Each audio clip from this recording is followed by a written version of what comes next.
오늘로써 우리 마태복음 25장 네 번째 시간인데요. 마감을 하려고 합니다. 주제는 신자의 심판과 상급이라고 하는 말씀이고요.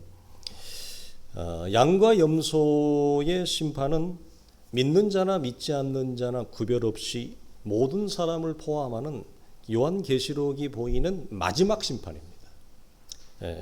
그래서 이 마지막 심판이기 때문에 모든 죽은 자를 주님이 다 일으키죠. 물에서 죽었든지 산에서 죽었든지 어디에서 죽었든지 믿고 죽었든지 믿지 않고 죽었든지 전부 다 일으킵니다. 그래서 그 마지막 심판의 모든 사람이 바울의 말대로 이것을 바울은 그리스도의 심판대라고 우리에게 선언을 합니다. 우리가 여기서 가지는 질문은 이런 겁니다. 목사님, 성도는 이미 구원을 받았는데 무슨 별도의 심판이 필요합니까?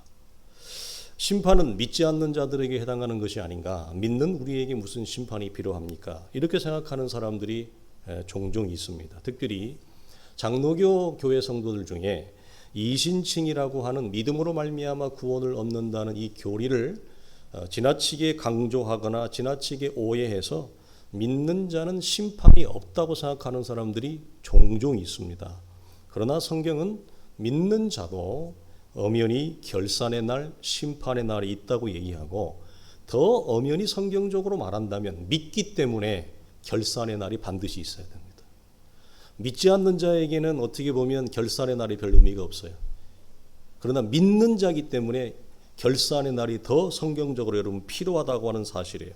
그래서 믿는 신자에게는 이 결산의 날, 심판의 날은 두려운 날이 아니라 우리에게는 영예로운 날이요 영광스러운 날이 될 것입니다. 고린도전서 5장을 보게 되어지면 우리가 반드시 그리스도의 심판대 앞에 나타나게 되어 각각 그가 선을 행한 대로 악을 행한 대로 각각 선악간에 그 몸으로 행한 것을 따라 우리는 결산을 받는다. 죽은 자들이 자기 행위를 따라 기록된 대로 심판을 받으리라. 이게 무슨 말이냐면 우리가 이 땅에서 살아가는 모든 행적을 하나님이 다 기록합니다. 여러분 이 사실을 잘 아셔야 됩니다. 마태복음 우리가 나누지만 산상수훈을 우리가 건너왔죠. 산상수훈에는 무엇까지 기록하냐고 나와 있냐면 우리가 뱉는 말까지 다 기록한다고 나와 있어요. 몸으로 행한 것뿐만 아니라 우리가 하나님 앞에 가졌던 이 언어도 전부 다 하나님이 기록을 합니다. 그래서 그거에 대한 책임을 묻는다고 다 있어요. 그러니까 하나님의 말씀을 우리가 알면 알수록 방자할 수가 없는 것입니다. 이런 차원에서. 그러므로 구원은 얻었고 이신칭의 교리 때문에 심판을 우리는 받지 아니하니까 어떻게 살아도 대충 살아도 괜찮은 거 아닌가. 이렇게 지나치게 이건 영적인 그 안락과 자유가 아니라 이건 방종이고 이건 태만이거든요. 영적인 태만을 가지고 있는 사람들이 있어요. 이게 교리로 기독교 신앙을 배우면 이렇게 돼요. 잘못되면. 그래서 교리로 신앙을 접근한 사람이 성숙한 신앙의 내용에 들어가길 정말 오랜 시간이 걸리고 제가 이렇게 이제 걸어오면서 저도 기독교 신학을 제일 처음 접근할 때 교리로 접근을 했던 사람입니다. 이 조직신학, 교리신학으로 접근을 했던 사람이죠. 그런 중에 동서양을 제가 보면서 교리신학으로 이 교리로 신학을 이해하고 시작한 사람 중에 정말 흠모할 만한 참 고개가 숙여질 만한 복되고 아름다운 신앙을 가진 목회자와 신학자를 만나보기 정말 어렵습니다. 그들은 한결같이 쌀쌀맞습니다. 한결같이 그들은 거칩니다. 그들은 한결같이 찹니다. 왜 그런지 모르겠어요. 저는 사실 알죠. 그러나 아주 예외적인 경우도 있습니다. 교리가 말씀과 함께 확 풍성하게 열어진, 그래서 정말 훌륭한 분들이 계십니다. 근데 그런 분들은 아주 극소수입니다. 어쨌든 이신칭이라고 하는 이런 교리의 뼈로 이해한 분 중에 나타나는 부작용이 뭐냐? 아유 뭐 어차피 뭐 구원은 믿음으로 받는 거고 행위로 받는 거 아니니까 뭐 대충 살아도 뭐 구원은 취소되지 않는 거니까 뭐 괜찮아. 이런 거예요. 바울은 절대 그럴 수 없다고 얘기해요. 기독교 신앙은 여러분 그렇지 않습니다. 그래서 이것은 그리스도의 죽음을 도리어 헛되이 만드는 무책임한 관점이다. 히브리서 우리가 나누어서 그래서 이 땅에서도 하나님은 회초리를 든다. 하물며 장래의 그리스도의 심판대 앞에 설 때는 어떻게 하려고 너는 그리스도의 죽음을 그렇게 헛되이 무책임하게 사느냐. 이걸 우리에게 반문한다고요. 그래서 이신칭의가 잘못 작동하면 믿음으로 받는 구원에 대해서 지나친 태만과 지막힌 방종을 불러낼 수 있습니다. 이렇게 믿음을 오용해서는 곤란해요. 그래서 우리가 헬라적인 배경 때문에 이 헬라적 배경이라는 말씀을 왜 드리느냐. 신약 성경이 기록되어질 당시에는 그레코 로만 백그라운드라고 그래서 그리스 로마 제국이 전 세계를 지배했습니다. 그런 문화와 언어를 체계를 다 지배했기 때문에 신약 성경이 기록되어지는 이 헬라 문화에서는 믿음과 존재를 나뉘옵니다. 그러나 원래 성경은 믿음과 삶을 절대로 나누지 않고 믿음은 그냥 삶이에요. 믿음은 그냥 존재예요. 믿음 따로 삶 따로 믿음 따로 행위 따로 믿음 따로 사람 따로가 아니에요. 이 헬라 제국의 영향이 너무 강대했기 때문에 2000년의 기독교 역사를 타고 지금 이 시대까지 특별히 지금도 서구 문명, 서구 사상 체계는 헬라 체계입니다. 그래서 이걸 이원론으로 두 개로 나뉘게 되어지는 부작용 때문에 이런 배경 속에서 우리가 기독교의 신앙을 믿음으로 구원받는다라고 이신칭의를 오래 하게 돼서 믿음하고 삶이 별개로 따로 작동되어지게 되어지는 어려움이 발생을 했다. 그러나 그리스도의 마지막 심판대 앞에 설 때는 주님이 그걸 따로따로 묻지 않고 뭐만 묻는다? 존재됨, 우리의 삶을 주님이 묻는다. 이렇게 말씀하시는 거죠. 그러니까 양과 염소는 복음서에서 가장 분명하게 이 사실을 알려주는 비유입니다. 양과 염소의 비유는 굉장히 귀해요.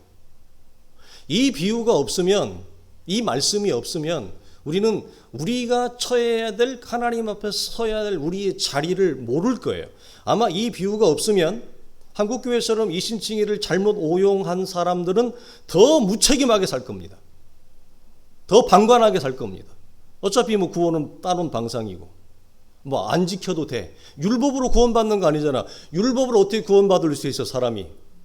너무 좋은 우리의 대의 아닙니까? 어떻게 사람이 율법으로 구원을 받아? 말 같은 소리를 해야죠. 그러니까 어차피 우리는 믿음으로 구원받았잖아. 이렇게 해서 우리의 신앙을 굉장히 후퇴하게 만듭니다. 그래서 이런 차원에서 양과 염소의 비유는 우리에게 굉장히 도전적인 메시지가 됩니다. 이 마지막 심판에서 두 번 놀란다 그랬습니다.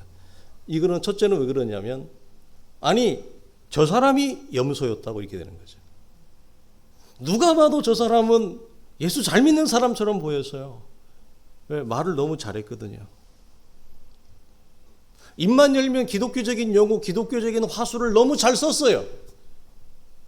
그래서 저 사람이 염소라고는 아무도 생각을 못했는데 알고 보니까 저 사람이 염소가 아닌 거예요. 반대로 아니 저 사람이 양이었어? 기독교를 설명하라고 그러면 기독교 신앙을 잘 설명하지도 못하고 말도 잘 모르고 기독교적인 용어도 표현하지 못하고 단어도 설명하지 못하고 그냥 버벅거리는 거예요. 그런데 알고 보니까 그 사람이 양이었어요. 그래서 섣불리 판단하거나 규정할 수 없죠. 이 차원에서 자기도 놀라고 타인도 놀란다 이 말입니다. 이 부분에서 하나 믿는 자의 악행을 어떻게 우리가 이해할 수 있느냐. 이 땅을 우리가 걸어가면서 보면 사람의 악행은 우리 세상에서 빠질 수 없는 요소입니다. 안 믿는 자의 악행은 성경이 별로 언급하지 않습니다. 왜냐하면 그들의 운명이 정해져 있기 때문에. 그러나 믿는 자의 악행은 성경이 이걸 다루는데 믿는 자의 악행은 어떻게 하느냐. 그가 살아있을 때라면 하나님은 어떤 형태로든지 그에게 회초리를 듭니다. 왜? 양육의 차원에서. 그래서 양육이 가지고 있는 단어 자체가 뭐냐면 회초리 단매예요. 단매. 사랑의 매라고 하는 거예요. 그래서 어떤 형태로든지 하나님이 회초리를 들어요. 신앙생활을 잘 걸어갈 수 있도록. 대표적인 경우가 하나님을 잘 사랑하고 그렇게 찬양하기를 좋아했고 노래하기를 좋아했던 다윗이 인생 후반부에 바세바 사건을 통해서 엄청난 악을 자행하게 되어지고 충신을 죽이고 충신의 아내를 빼앗고 거기에서 또 생명이 잉태되어지고, 그러나 이거에 대한 회초리 하나님이 들죠? 넘어가지 않습니다. 사람들은 이걸 오해해요. 넘어갈 거라고. 하나님은 사랑의 하나님이니까. 하나님은 다 모든 걸 용서해 주는 은혜의 하나님이니까 그러면 왜 하나님이 다윗의 이런 악행에 넘어가지 않았어요? 다윗이 애를 몇을 잃어요? 셋을 잃어요. 눈에 넣어도 아프지 않은, 특히 그 압살롬은 이스라엘 중에 압살롬 같은 미남이 없다고 그랬어요. 그렇게 아름답다고 그랬어요. 머리끝부터 발끝까지 흠잡을 데가 없다고 그랬어요. 그래서 다윗이 자기 수하 장군, 대장군한테 부탁을 하지 않습니까? 제발 이 아이를 다치게 하지 마라. 반역을 했어도 자식이다. 이 자식을 살려야 된다. 부탁까지 했지만 죽입니다. 그런 모든 여러분 이 땅에서의 마지막 심판에서의 결산의 문제뿐만 아니라 이 땅에서도 하나님이 보시기에 지나친 악이 차요, 여러분. 악이 찬다고 표현을 해요. 악이 차면 하나님이 오십니다. 쇠초리를 듭니다. 그 사랑하는 아들들 장남까지 해서 셋을 잃습니다. 시편에 등장하는 다윗의 그 아름답지만 피를 토하는 고백은 인생의 후반부에 회초리를 맞고 그가 토해낸 시들이에요, 여러분. 자, 그래서 그럼에도 불구하고 이런 삶의 방식에 근본적인 변화가 일어나지 않는다면 어떻게 될까요? 회초리를 맞았는데도 삶이 근본적으로 변화가 안 돼요. 이건 우리가 쉽게 말할 수 없지만 양이 아니라 염소일 가능성을 배제할 수 없습니다. 만약 그가 양임에도 불구하고 그건 반대로, 조금 전에 나누었듯이 사람마다 다 고집이 있거든요. 누구나 다 고집이 있는데 고집이 지나치게 센 사람이 있어요. 지나치게. 냅두요. 맞아도 내가 맞죠. 목사님이 맞는 거 아니잖아요. 내가 맞는데 어쩌갈 거예요. 이런 사람들이 있어요. 그런 삶을 떠나지를 않아요. 끝까지 양으로 부름받았는데 염소처럼 이렇게 하는 사람들이 있어요, 교회 안에. 그럼 그 사람은 오늘 성경이 말하고 뭐라고 그러냐? 그가 정말 양이라면 부끄러운 구원을 받을 것이다. 구원은 받는다. 그러나 부끄러운 구원을 받는다. 하나님의 나라에서 아무런 상급이 없다. 이렇게 얘기를 합니다. 본문을 보면 양의 삶을 따지기 전에 주님이 내 아버지께 복을 받은 자들이여 나와 창세로부터 너희를 위해 예비된 복을 받으라고 선언을 해요. 이게 여러분 재미있는 것이 뭐냐면 삶을 심사하지 않아요. 그냥 주님이 선포를 해버려요. 영원한 운명을, 의인과 악인을 선포를 해버려요. 이렇게 결정을 한 이유는 우리가 나누었던 대로 지극히 작은 소자에게 했던 그의 삶의 존재의 방식 때문이었습니다. 그럼 이들이 이렇게 묻잖아요. 주님, 우리가 언제 했단 말입니까? 이거 아닙니까? 여러분, 내가 언제 했단 말입니까? 라는 말이 이 사람이 기억을 한다는 얘기, 기억을 못한다는 얘기예요. 기억을 못해요. 양은 선한 일을 자기가 베풀고 살아요.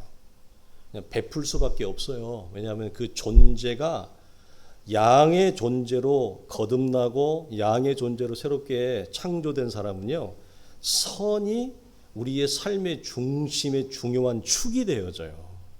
그래서 베풀 수밖에 없어요. 베풀지 말라고 그래도. 근데 이 사람이 전혀 기억을 못하는 거예요. 교회 안에서 목회를 해보면 자기가 베푼 사랑의 행실을 전혀 기억하지 못하는 성도들, 정말 순수하고 순전하고 아름다운 하나님의 참된 생명을 가진 양들이 여러분 많습니다. 근데 반대로 염소는 존재가 염소인지 존재는 양으로 구원을 받았는데 삶의 방식과 구조가 아직도 이 염소의 구조와 방식을 벗어나지 못하고 있는 사람들 특징이 뭐냐면 다 기억합니다. 리스트를 다 작성하고 있습니다. 내가 몇 날 며칠 뭐 했고 몇 날 며칠 얼마 했고 몇 날 가계부 적듯이 자기의 목록 리스트 책이 있습니다. 염소들의 특징이 뭐냐? 기억할 수밖에 없어요. 왜? 간만에 하나 했거든. 간만에. 근데 양들은 기억을 못해. 왜? 삶의 존재가 늘 그러니까. 그걸 어떻게 다 기록하겠어요? 이런 차원이에요. 그래서 또 하나는 뭐냐면 기억하지 못한다고 하는 것은 이 사람은 어떤 목적을 가지고 하지 않았다는 거예요. 이게 더 아름다운 거예요.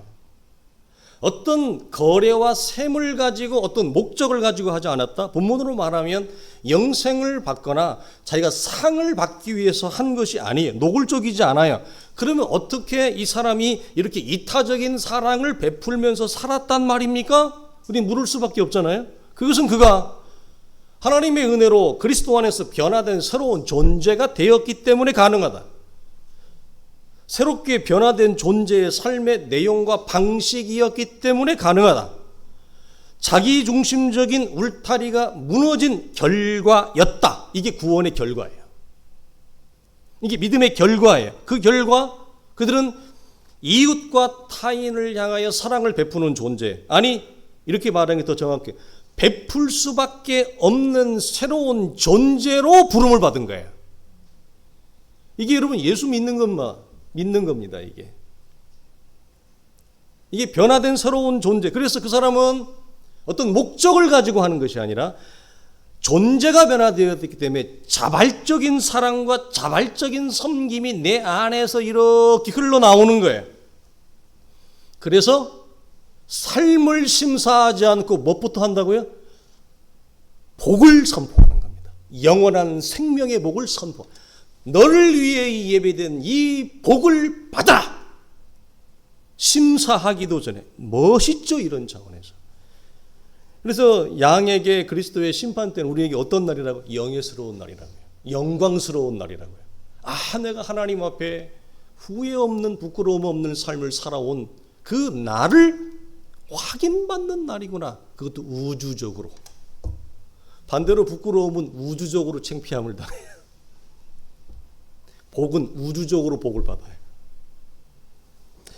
그래서 사랑을 베풀지 않는 염소들은 무엇이 여러분 정체가 드러나요? 아, 내가 참된 신자가 아니었구나. 이것이 최종적으로 드러나는 정체의 차원입니다.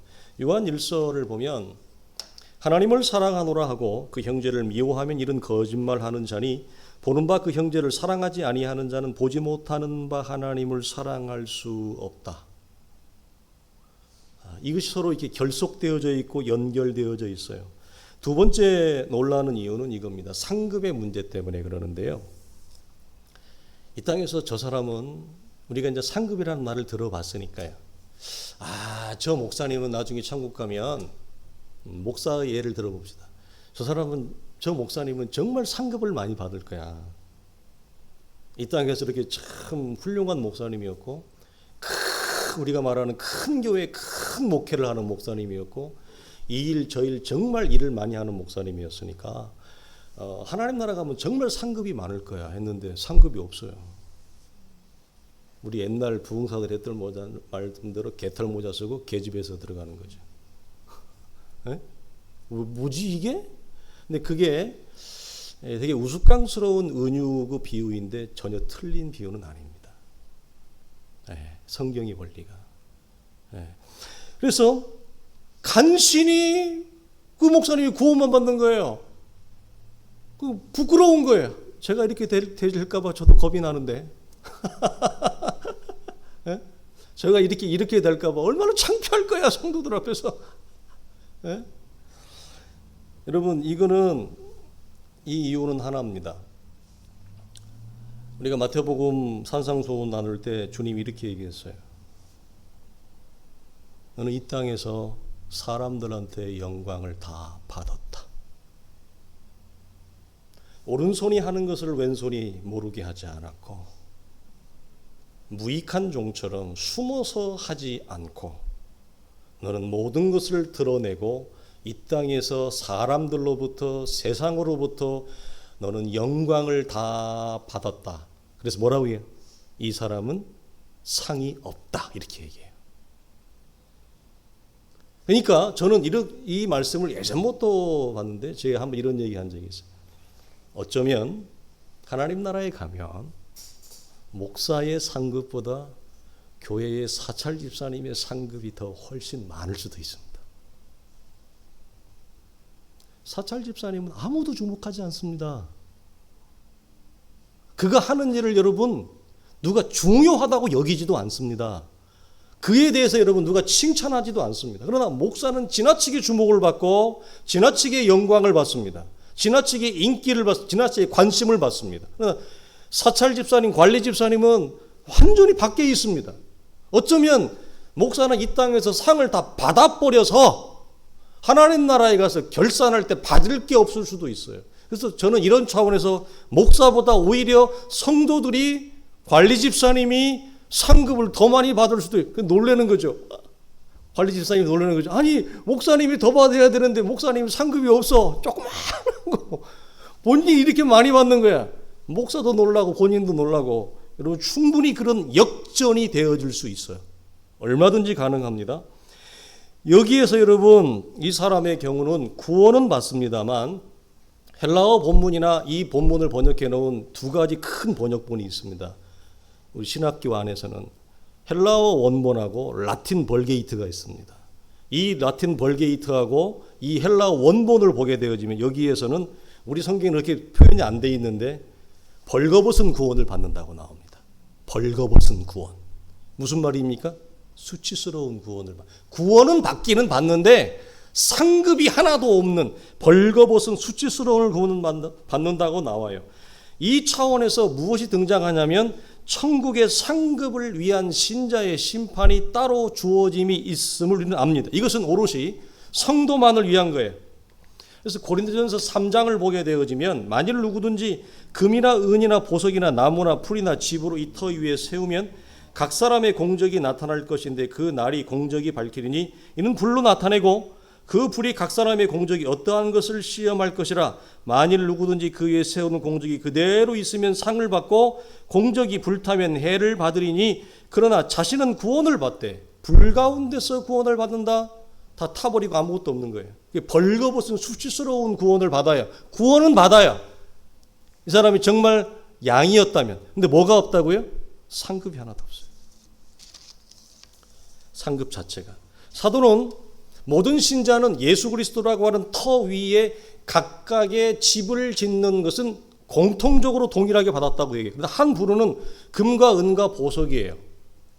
또 한 부류는 나무나 풀이나 집이에요. 한 부류는 공력의 불의 시험이 왔을 때 타버릴 재료고 또 한 부류는 타서 불이 왔지만 여전히 견딜 수 있는 재료입니다. 이걸 우리가 마태복음 앞에 나누었던 걸 하면 반석 위에 집을 짓는 거고 한 사람은 모래 위에 집을 짓는 것과 같은 거예요. 불의 시험에서도 견딜 수 있는 재료로 불시험을 통과한 자는 상급을 받는다고 설명을 하고 그렇지 못한 자는 구원은 받지만 불 가운데서 구원받는 수치스러운 구원과 하나님의 나라의 상급이 주어지지 않는다고 얘기를 합니다. 우리가 마태복음 19장을 넘어오면서 주님이 부자 청년에게 이렇게 한번 말을 한 적이 있어요. 나를 따르라. 그리하면 하늘의 보화가 가득하리라 그렇게 말씀을 했습니다. 여기에서 하늘의 보화란 천국의 상급을 직설적으로 의미합니다. 그러나 부자 청년이 따라가지 않습니다. 본인이 재물이 많은 거로 거절하죠. 그러자 이 대화를 듣고 있던 베드로가 역시 참지 못하고 끼어듭니다. 주님, 그러면 우리는 모든 것을 버리고 주를 따랐는데 우리는 무엇을 얻을 수 있습니까? 이렇게 묻자 주님이 이렇게 말씀하죠.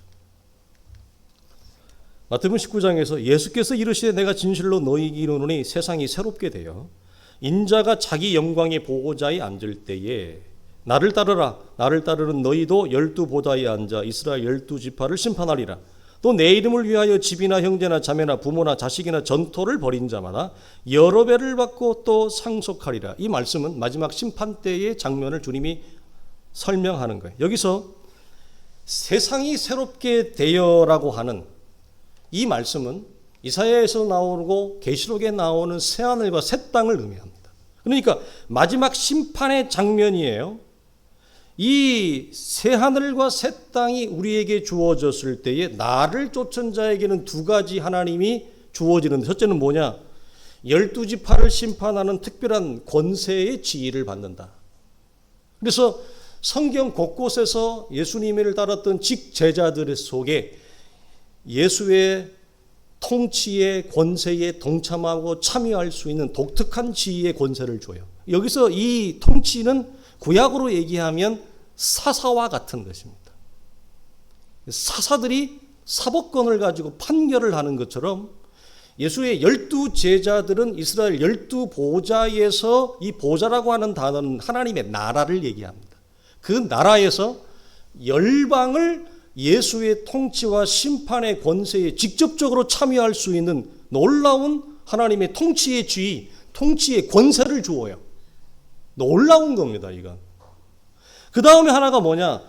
여러 배를 받고 또 영생을 받으리라. 자, 금방 나눴던 고린도서 3장과 이 19장을 연결하면 불시험에서 아무것도 남는 것이 없는 자들은 무엇 받아요?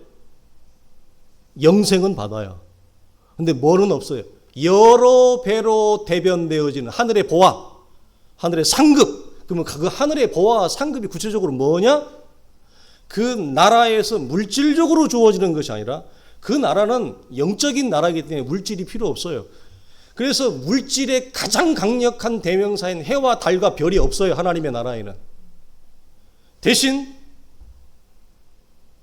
예수 그리스도의 통치의 권세와 권한이 상급으로 주어지는데, 이 땅에서 믿음을 따라 아름답게 살아온 자들에게는 그 통치의 권세로 상징되어지는 상급이 여러 배로 표현되어지고, 다 누가복음에 보면 100배를 받으리라 그랬어요. 그럼 이건 100배를 준다는 얘기가 아니라 무슨 말이냐면, 우리가 행한 것보다 훨씬 더 관대하고 자비한 하나님의 은혜로 우리에게 상급이 주어질 것을 암시하고 있는 거예요. 근데 그 상급의 구체적 형태가 뭐냐? 우리는 정확하게는 모르겠지만 성경이 말하는 걸 보면 그 나라에서 우리가 다스릴, 우리가 하나님이 맡기는 통치의 권세력이 달라요.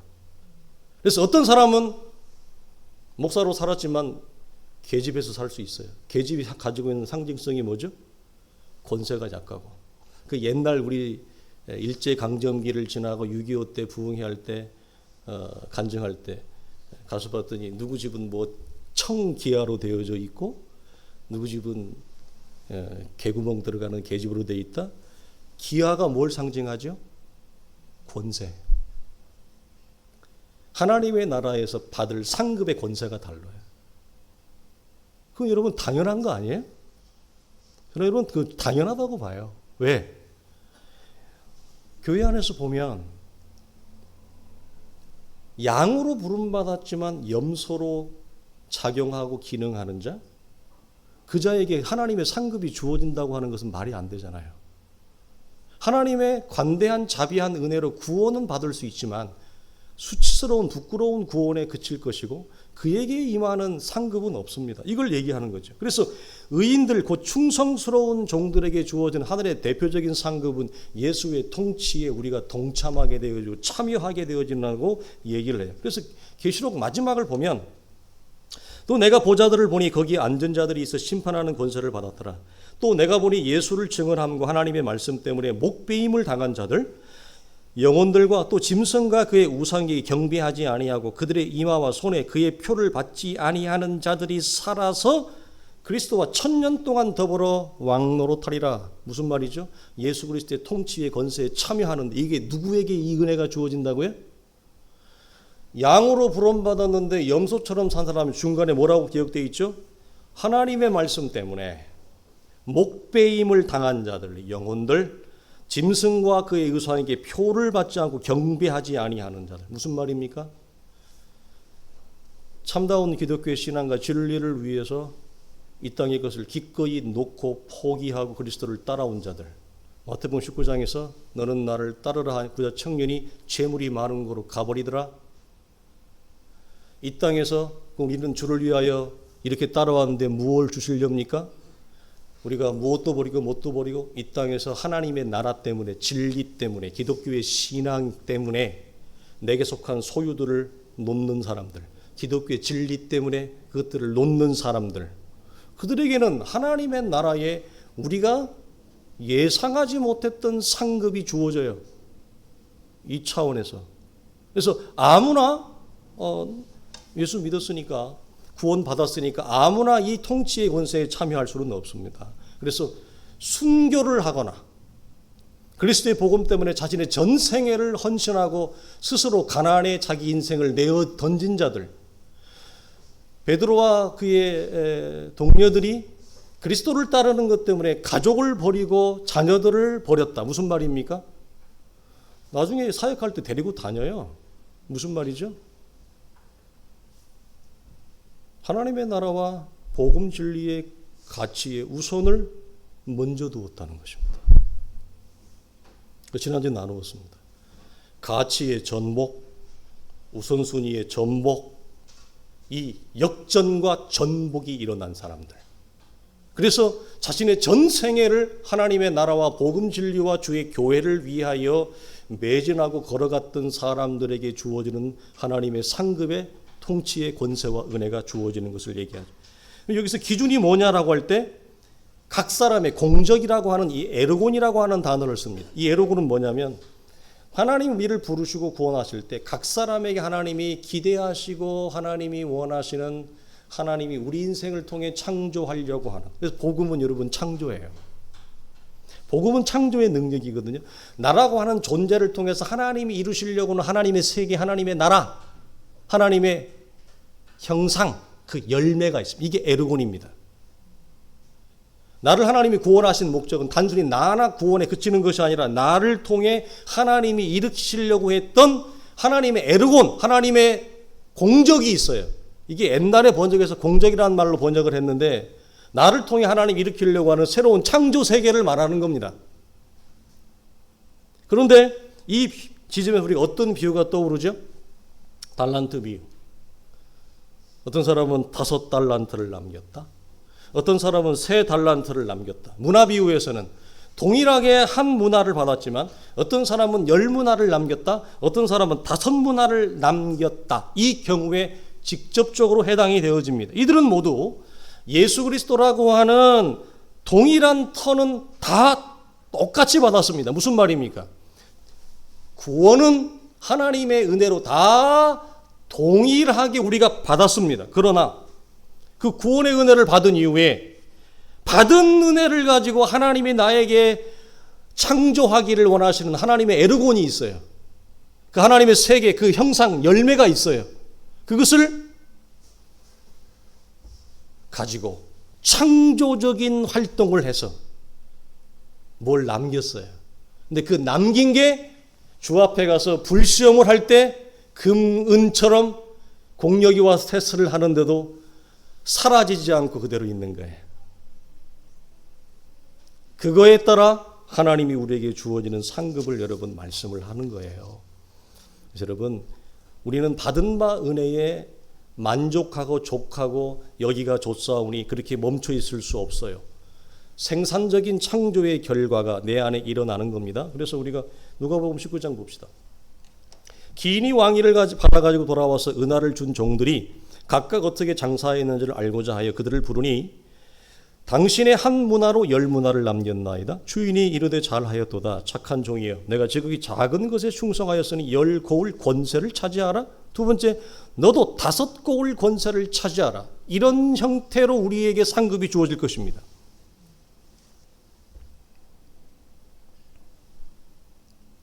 이게 신자를 위한 심판과 상급의 성경이 보이는 종합적인 단면도입니다. 이런 차원에서 한편 강도는 구원은 받았지만 뭐가 없을까요? 상급이 없어요. 왜? 그의 인생 속에 하나님이 일으키려고 했던 하나님의 에르곤이 없어요. 시간차가 없어요. 믿자마자 죽었으니까. 그래서 일찍 부름을 받은 게 좋아요. 일찍 부름을 받아서 주와 함께 수고하고 주와 함께 땀 흘리고 주와 함께 이 땅을 걸어가면서 하나님이 나라고 하는 인생을 통해 하나님이 일으키려고 했던 하나님의 나라예요. 이게 그 에르곤이, 그게 우리에게 상급의 여러분 기준이 되어집니다. 마지막으로 이겁니다. 여러분, 구원 곧 영생은 여러분 근본적으로 수치스러울 수 없는 성질입니다. 이건 부끄러울 수 없는 여러분 상태 아닙니까? 그런데 왜 벌거벗은 구원이라고 하냐 이 말이에요. 왜 수치스러운 구원이라고 하냐 이 말이에요. 구원은 수치스러울 수 없는데, 이것은 양과 염소가 주는 마지막 이 비유의 도전적인 메시지입니다. 하나님이 나에게 목적하신 그 에르곤을 어떤 이유 때문에 이 사람은 이렇게 표현할 수밖에 없어요. 어떤 이유 때문에. 왜?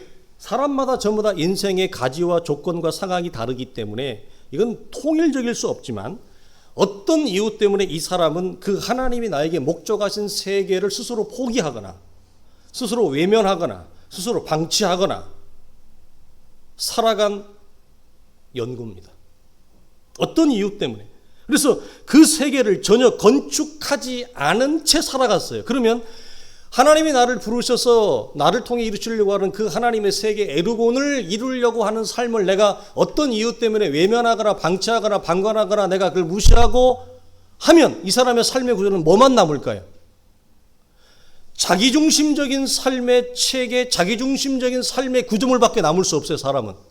즉 무슨 말이죠? 철저하게 자기에게 몰입된, 자기에게 몰입한 인생을 살 수밖에 없는 구조예요. 지난주에 나누었어요. 여기서 이게 이 자기에게 몰입된 구조를 가지고 있는 사람은 이웃이 안 보입니다. 자, 그럼 이웃이 안 보이는 이 자기에게 몰입된 구조를 가지고 있는 이 사람의 하나님의 나라라고 하는 전체 구조, 공동체라고 하는 전망, 이건 보일까? 안 보이죠. 눈에 보이는 형제도 안 보이는데, 형제는 눈에 보이잖아요. 지금 이게 내가 이렇게 만지면 잡을 수 있잖아요. 근데 그 형제가 내 눈에 안 들어온단 말이에요. 그런데 어떻게 보면 이건 교회 전체를 바라보는 전망은 지금 가시적으로 눈에 탁 안 들어온다고요. 그럼 그 전망을 볼 수 있을까요? 못 봐요. 그래서 지난주에 나누었습니다. 국가도 못 봐요. 국민을 못 보는 사람은 국가를 못 본다니까요. 국가까지 갈 것이 없어요. 국민을 못 보는 사람은 국가를 못 본다니까요. 목사가 성도를 못 보면 교회도 못 봐요. 그럼 목사만 그러느냐?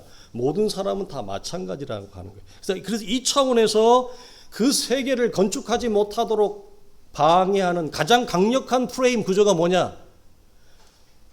자기 울타리에 집중하는 구조예요. 그런데 이 이웃이 없는, 자기밖에 없는 존재의 구조와 방식이 성경은 뭐라고 얘기하죠? 이것이 하나님의 자녀의 세계나 구조가 될 수 없다고 얘기하는 것입니다. 이 차원에서. 근데 우리가 우리의 삶의 이 연약한 이 현실을 보게 되어지면, 그래서 이 자기중심적인 삶의 구조에서 그리스도 중심의 구조로, 하나님의 나라의 구조로, 진리 세계의 구조로 이렇게 전환되어지는 것이 구원이자 성하고 영적인 성숙이에요. 이게 진짜 영적인 변화와 성숙입니다. 사도는 마지막으로 이 말씀을 우리에게 줍니다. 이웃과 타인을 존중히 여기는 삶의 태도. 자, 에베소서에서 기쁜 마음으로 섬기기를 주께 하듯 하고 사람들에게 하듯 하지 말라. 이는 각 사람이 무슨 선을 행하든지 주께로부터 그대로 받을 줄을 알미라. 그대로 받아요.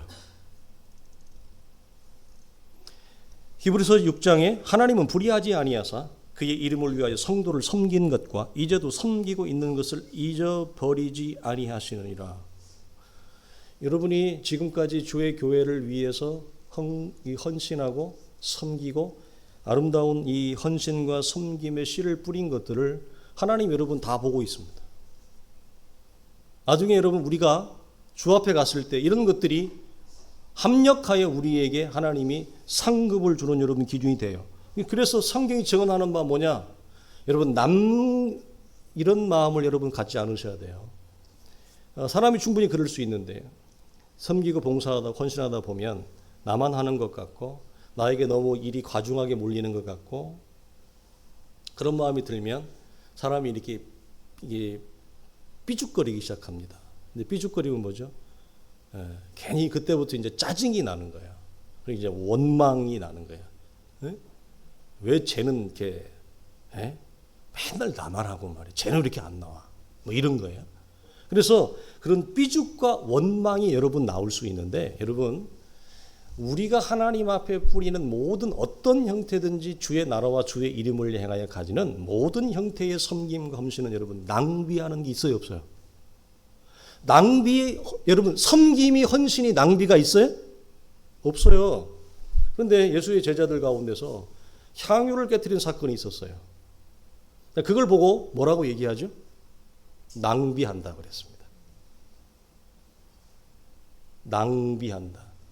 하나님 앞에 여러분이 가지는 모든 섬김과 헌신은 낭비가 없습니다. 전부 하나님 앞에서 뭐 하고 있어요?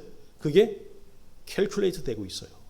전부 주님이 여러분 측정하고 있다고 하는 거예요. 이런 차원에서 우리 성도들이 지금까지 6년 동안 걸어오시면서 하나님 앞에 뿌렸던 모든 수고와 헌신의 섬김은 여러분이 하나님 앞에 섰을 때에 우리 모두가 아름다운 상급으로 여러분 화답을 받을 수 있는 귀한 은혜가 여러분 속에 여러분 주어질 것입니다. 우리 사랑하는 성도들이 구원뿐만 아니라 그 나라의 상급을 풍성하게 받아서 우리 모두가 서로가 서로의 상급을 보고 놀랄 수 있는 그런 은혜가 임하기를 주의 이름으로 축원합니다. 기도하겠습니다.